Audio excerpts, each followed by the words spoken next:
ದೇವರೇ ವರ ಕೊಟ್ಟರು ಪೂಜಾರಿ ವರ ಕೊಡಲಿಲ್ಲ ಅಂತಾರಲ್ಲ, ಅದೇ ಪರಿಸ್ಥಿತಿ ಇದೀಗ ಗ್ರಾಮೀಣ ಪ್ರದೇಶದಲ್ಲಿ ತಲೆದೂರಿದೆ.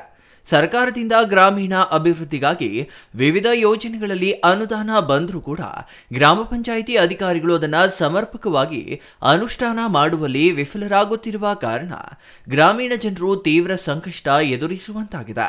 ಪ್ರಸ್ತುತ ಬೇಸಿಗೆ ಆರಂಭವಾಗಿದ್ದು ಹಲವು ಪ್ರದೇಶಗಳಲ್ಲಿ ಆಗಲೇ ಕುಡಿಯುವ ನೀರಿನ ಸಮಸ್ಯೆ ಆರಂಭವಾಗ್ತಿದೆ. ಈ ನಡುವೆ ಗ್ರಾಮಗಳಲ್ಲಿ ಸ್ವಚ್ಛತೆ ಮರೆಯಾಗಿ ಸಾಂಕ್ರಾಮಿಕ ರೋಗ ಭೀತಿಯಲ್ಲಿ ಜನರು ಬದುಕುವಂತಾಗಿದೆ. ಇದಕ್ಕೆ ಉದಾಹರಣೆ ಎಂಬಂತೆ ಗುಡಿಬಂಡೆ ತಾಲೂಕಿನ ಉಲ್ಲೋಡು ಗ್ರಾಮ ಪಂಚಾಯಿತಿ ವ್ಯಾಪ್ತಿಯ ಆಲಗದ್ರಿ ಹಳ್ಳಿ ದರ್ಶನ ನೀಡುತ್ತಿದೆ. ಈ ಗ್ರಾಮದಲ್ಲಿ ಚರಂಡಿಗಳು ಕಟ್ಟಿಕೊಂಡು ತಿಂಗಳುಗಳೇ ಕಳೆದರೂ ಸ್ವಚ್ಛತೆ ಮಾಡುವವರೇ ಇಲ್ಲವಾಗಿದ್ದಾರೆ.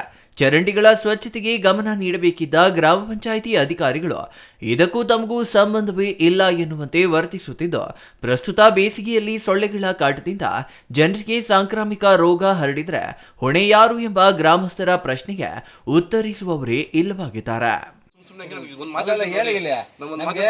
ಹೇಳೋದಕ್ಕೆಲ್ಲ ಪ್ರೂಫ್ ಇರಬೇಕು. ಪ್ರೂಫ್ ಇರಬೇಕು. ನಮ್ಮ ಹತ್ರ ಪ್ರೂಫ್ ಇದೆ. ಈಗ 3 ತಿಂಗಳಿಂದೇನೆ ಬನ್ನಿ, ಮಗು ಚೆನ್ನಾಗಿಲ್ಲ, ನನಗ್ ಚೆನ್ನಾಗಿಲ್ಲ, ಯಾರು ತರ್ತಾರೆ ನಮ್ಗೆ? ಯಾರು ಹಾಕ್ತಾರೆ ಹೇಳಿ? ಯಾರು ಹಾಕ್ತಾರೆ ಹೇಳಿ? ಇವ್ನು ಕೇಳಿ, ಯಾರು ಸಪಾಟ್ನಕ್ಕೆ ಈಗ ಮಾಡಿದೀವಿ ನೋಡಿ ಸರ್. ರೇಡಿಯೋದಿಂದ ಹಾಸ್ಪಿಟಲ್ ಕ್ಲೀನ್ ಮಾಡಿಲ್ಲಪ್ಪ. ಬರ್ರಿ,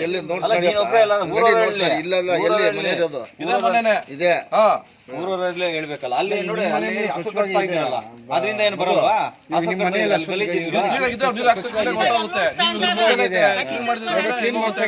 ಹಿಂಗೆ ಇದೆ ಸರ್. ಅದು ಸುಮ್ಮನೆ ಚರಂಡಿ ಅಂತ ಹೇಳ್ಬಿಟ್ಟು ಅದನ್ನೇ ಏನ್ ಹಾಕಲ್ಲ ಸರ್. ಚರಂಡಿನ ಕ್ಲೀನ್ ಮಾಡಲ್ಲ ಅಸಲು. ಇದೇನು ಹೇಳಿ? ಕ್ಲೀನ್ ಮಾಡಿದಾರೆ, ಇವಾಗ ಕ್ಲೀನ್ ಮಾಡಿದಾರಲ್ವಾ? ಕ್ಲೀನ್ ಮಾಡಿದಾರೆ. ಬ್ಲೀಚಿಂಗ್ ಏನಾದ್ರು ಹಾಕಿದಾರ? ಈ ಬಗ್ಗೆ ಗ್ರಾಮ ಪಂಚಾಯಿತಿ ಪಿಡಿಒ ಶ್ರೀನಿವಾಸ್ ಮಾತನಾಡಿ, ತಿಂಗಳಿಗೊಮ್ಮೆ ಸ್ವಚ್ಛತೆ ಮಾಡಲಾಗ್ತಿದೆ.